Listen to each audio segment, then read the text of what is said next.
നമസ്കാരം. കഴിഞ്ഞ കുറച്ച് ദിവസങ്ങളായി ദേശീയ രാഷ്ട്രീയത്തിൽ ഇപ്പോൾ ചർച്ചാ വിഷയമാണ് അയോധ്യയിലെ കാണിക്ക മോഷണം.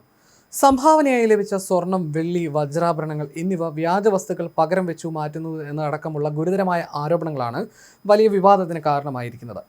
പ്രാഥമിക കണക്കുകൾ പ്രകാരം 200 കോടിയിലധികം രൂപയുടെ വെട്ടിപ്പ് നടന്നിട്ടുണ്ടാകാമെന്നാണ് അന്വേഷണ ഏജൻസികൾ വിലയിരുത്തുന്നത്. പ്രധാനമായും 5 പ്രതികളെയാണ് പോലീസ് തിരിച്ചറിഞ്ഞിട്ടുള്ളത്. കൂടാതെ സംശയനിഴലിലുള്ള 50 ജീവനക്കാരെ SIT കർശനമായി നിരീക്ഷിച്ചു വരികയാണ്.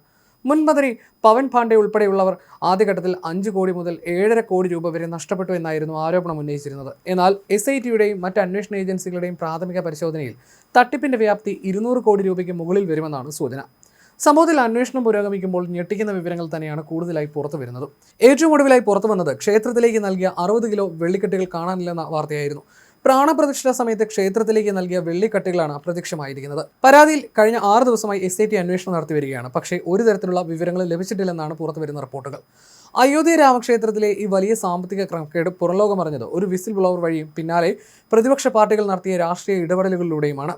ക്ഷേത്രത്തിലെ മുൻ അക്കൗണ്ട്സ് ഇൻചാർജ് ആയിരുന്ന മഹിപാൽ സിംഗ് ആണ് ഈ തട്ടിപ്പ് ആദ്യമായി വെളിപ്പെടുത്തിയത്. പണമെണ്ണുന്ന പ്രക്രിയയിൽ ലക്ഷക്കണക്കിന് രൂപയുടെ കൃത്രിമം നടക്കുന്നത് താൻ നേരിട്ട് കണ്ടെത്തിയതായി അദ്ദേഹം മാധ്യമങ്ങളോട് വെളിപ്പെടുത്തുകയുണ്ടായി. ഒരു ദിവസം എണ്ണിയ തുകയേക്കാൾ 5 ലക്ഷം രൂപ കുറച്ച് വൗച്ചർ എഴുതിയത് താൻ പിടികൂടിയിരുന്നു. ഈ ക്രമക്കേട് ട്രസ്റ്റ് ജനറൽ സെക്രട്ടറി ചമ്പത് റായിയെയും മറ്റ് ഭാരവാഹികളെയും അറിയിച്ചെങ്കിലും നടപടിയെടുക്കുന്നതിന് പകരം തന്നെ ജോലിയിൽ നിന്ന് നീക്കുകയാണ് ഉണ്ടായതെന്നും അദ്ദേഹം ആരോപിച്ചു. ഇതോടെയാണ് രാമക്ഷേത്ര കൊള്ള വലിയ ചർച്ചയാകുന്നത്. അതിനിടെ ട്രസ്റ്റിനുള്ളിൽ ആഭ്യന്തര ഓഡിറ്റും നടന്നു. ഇതിലാണ് ഭക്തർ സമർപ്പിച്ച കാണിക്ക പണത്തിൽ ഏകദേശം 7 കോടി രൂപയുടെ കുറവുള്ളതായി സംശയം തോന്നിയത്. തുടർന്ന് CCTV ദൃശ്യങ്ങൾ പരിശോധിച്ചപ്പോൾ പല മാസങ്ങളിലെ ദൃശ്യങ്ങൾ ഡിലീറ്റ് ചെയ്തതായും കണ്ടെത്തി. 2026 ജൂൺ ആദ്യവാരത്തോടെ പ്രതിപക്ഷ പാർട്ടികൾ ഈ വിഷയം പരസ്യമായി ഉന്നയിച്ചു. സമാജ്വാദി പാർട്ടി നേതാവ് അഖിലേഷ് യാദവ് ജൂൺ 7 നടത്തിയ പത്രസമ്മേളനത്തിൽ കോടിക്കണക്കിന് രൂപയുടെ കാണിക്ക പണം ക്ഷേത്രത്തിൽ നിന്ന് കാണാതായിട്ടുണ്ടെന്നും കോടതി ഇതിൽ നേരിട്ട് ഇടപെടണമെന്നും ആവശ്യപ്പെട്ടു. ആം ആദ്മി പാർട്ടിയുടെ സഞ്ജയ് സിംഗ് താൽക്കാലിക ജീവനക്കാർ ചുരുങ്ങിയ മാസങ്ങൾക്കുള്ളിൽ ലക്ഷങ്ങളുടെ സ്വത്തുക്കളും കാറുകളും വാങ്ങിക്കൂട്ടിയതിന്റെ രേഖകളും പുറത്തുവിട്ടു. ഇതോടെയാണ് പോലീസ് അന്വേഷണം ആരംഭിക്കുന്നത്. അയോധ്യ രാമക്ഷേത്രത്തിലെ ഫണ്ട് വെട്ടിപ്പ് കേസുമായി ബന്ധപ്പെട്ട് പ്രതിസ്ഥാനത്തുള്ള ജീവനക്കാരുടെ ഞെട്ടിക്കുന്ന സ്വത്ത് വിവരങ്ങളാണ് SIT അന്വേഷണത്തിൽ പുറത്തു വന്നത്. പ്രതിമാസം വെറും 15,000 മുതൽ 20,000 രൂപ വരെ മാത്രം ശമ്പളമുള്ള സാധാരണ ജീവനക്കാർ ചുരുങ്ങിയ കാലയളവിനുള്ളിൽ കോടികൾ സമ്പാദിച്ചതായും കണ്ടെത്തിയിട്ടുണ്ട്. ഭക്തർ നേരിട്ട് നൽകുന്ന വലിയ തുകകൾ ബാങ്ക് അക്കൗണ്ടുകളിൽ രേഖപ്പെടുത്താതെ നേരിട്ട് തട്ടിയെടുക്കുകയായിരുന്നു ഇവരുടെ രീതി.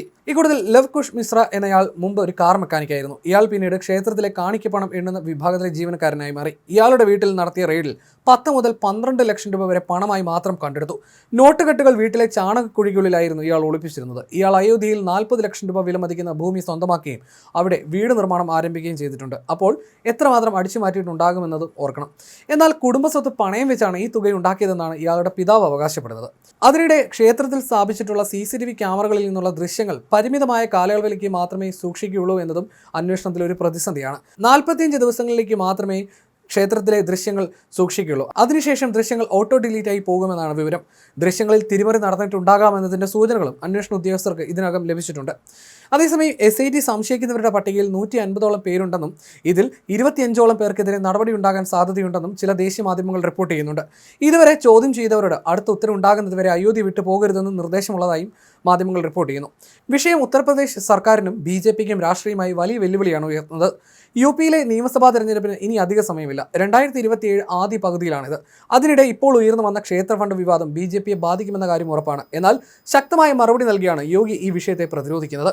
മുൻപ് രാമക്ഷേത്ര നിർമ്മാണത്തെ എല്ലാ രീതിയിലും എതിർത്തവരും ഭഗവാൻ രാമൻ ജീവിച്ചിരുന്നില്ല എന്ന് സുപ്രീം കോടതിയിൽ സത്യവാങ്മൂലം നൽകിയവരുമാണ് ഇപ്പോൾ രാമഭക്തർക്ക് വേണ്ടി സംസാരിക്കുന്നതെന്നുമായിരുന്നു അദ്ദേഹം കോൺഗ്രസിനെ പരിഹസിച്ചുകൊണ്ട് വ്യക്തമാക്കിയത്. മുൻപ് കർസേവകർക്ക് നേരെ ലാത്തി വീശാനും വെടിയുതിർക്കാനും ഉത്തരവിട്ടവരാണ് ഇപ്പോൾ പ്രസംഗങ്ങളുമായി രംഗത്തെത്തിയിരിക്കുന്നതെന്നായിരുന്നു പ്രതിപക്ഷത്തിനോടുള്ള അദ്ദേഹത്തിന്റെ ശക്തമായ മറുപടി.